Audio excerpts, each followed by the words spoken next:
When we create our products, we pay special attention to the selection of quality ingredients for their production. As the name of our company says, fragrances are very important to us. When we produce cosmetics or home fragrances, we want them to be not only useful, but also give pleasure, create a good mood, and a comfortable atmosphere. That's why we use the most fragrant essential oils, and the best perfumes for their scenting. Our company has established close trade relations with the world's best suppliers of perfumery and cosmetic ingredients. And we decided to visit them to introduce you to the magical world of fragrances, to show you how perfume compositions are created today, how perfumers work and what inspires them.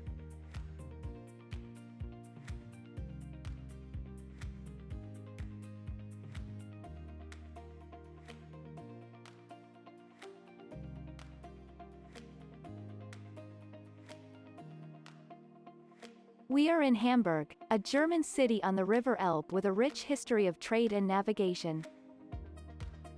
It is often called the gateway to the world.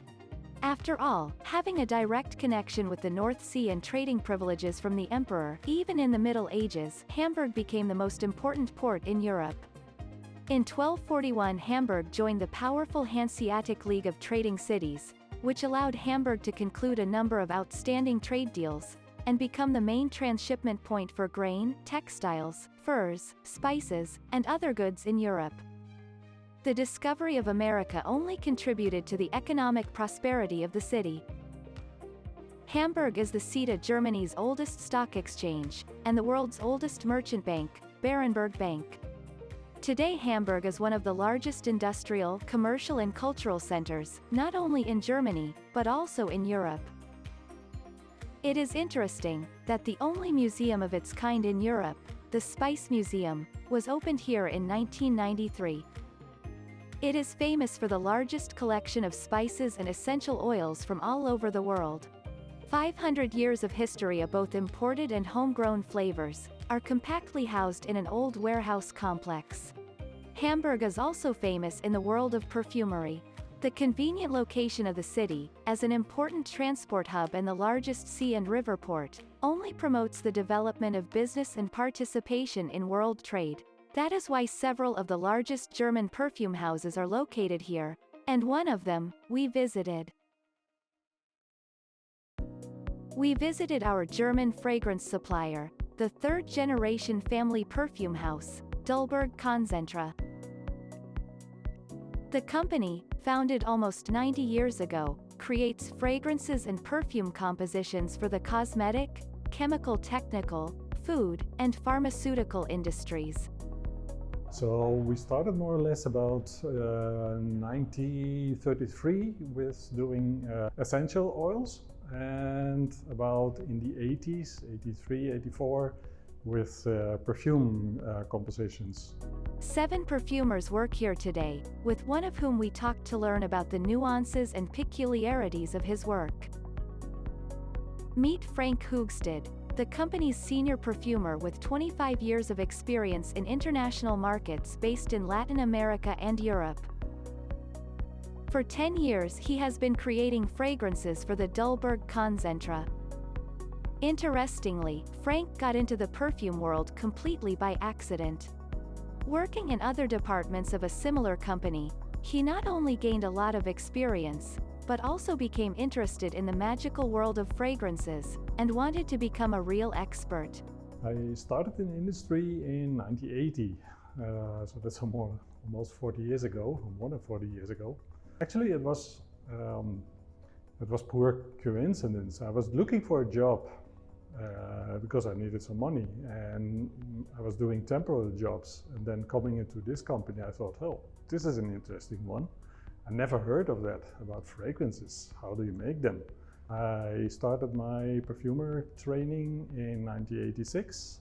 Then little by little I got through a perfumer training and finally working as a perfumer. Frank was not born with a super nose with a heightened sense of smell. He learned the amazing language of perfumers only after years of diligent study. The sense of a smell is not very developed today. People do not need it anymore to stay alive. It was in former times it was very different. When I started, I didn't distinguish lemon oil from a pine oil or lime oil from a pine oil. And little by little I learned to do that just by speaking with people and smelling blind various different raw materials. When you smell them, you try to describe them, and then at the end you are ending up with something that you both agree on, that is a good description. And if you do that for years and years, you get a language which is then common. You could even think of, you go to a restaurant and every day you try to describe blindfolded what you are eating. And then at the end, after some time with a cook, you have a common language. You know how to describe the things and the cook knows exactly what you are meaning with it. However, the art of perfumery is much more complicated than cooking. To create a new product, a perfumer has access to an incredible amount of aromatic ingredients from around the world, both natural, identical to natural, and synthetic. Yeah, we have a palette of more than 1,000 materials. That's all kind of different materials. And we have more or less in our library, I would say 50,000 formulas. So they are created over the years, and we are creating every year quite some more. Usually, the composition of perfumes includes from 30 to 150 components, and in the most elite, their account can even go to hundreds. Fragrances can also be very complex in composition, and even a fragrance for ordinary household chemicals can contain dozens of components. How, though not ordinary, but still a human, doesn't get confused by so many materials and formulas? How to get them quickly and mix them in the right proportions? The computer and technology come to the aid of the modern perfumer. Yeah, with 85% of automation in our systems and processes, we are able to have very good control about everything we do. Wenn die Maschine so 70 Mal hin und her geht, das ist eine gewisse Zeit, und wenn ich das alles machen muss, dann habe ich keine Zeit mehr zum Reden und zum Kreieren. Only rare ingredients are mixed by hand by laboratory assistants. We can see the symbiosis of the work of the master's imagination and the precision of the technique by observing the ordinary day of a perfumer. Starting my day as a perfumer, I'm going to the office, taking a nice coffee, and then look to my screen and see what kind of projects they have presented for me for the day. I pick one out, and then I try to imagine what a product is, try to think of a type of a fragrance that this customer might be interested in.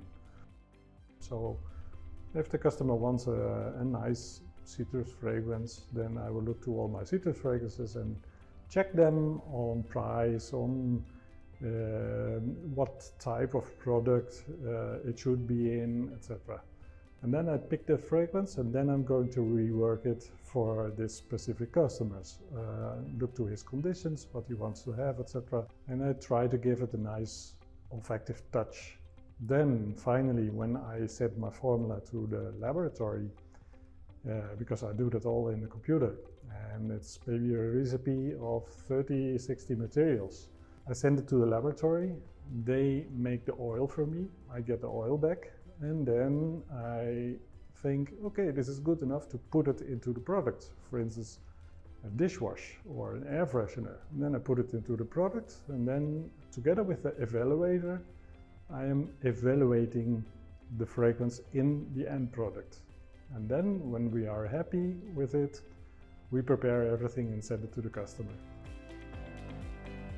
In contrast to perfumers who develop fine fragrances, such as perfumes or perfume waters, customer goods specialists, who create fragrances for cosmetics and household chemicals, face some limitations in their work.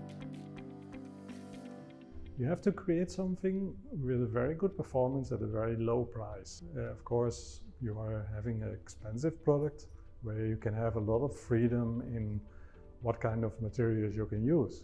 In a functional product, like an air freshener or shampoo.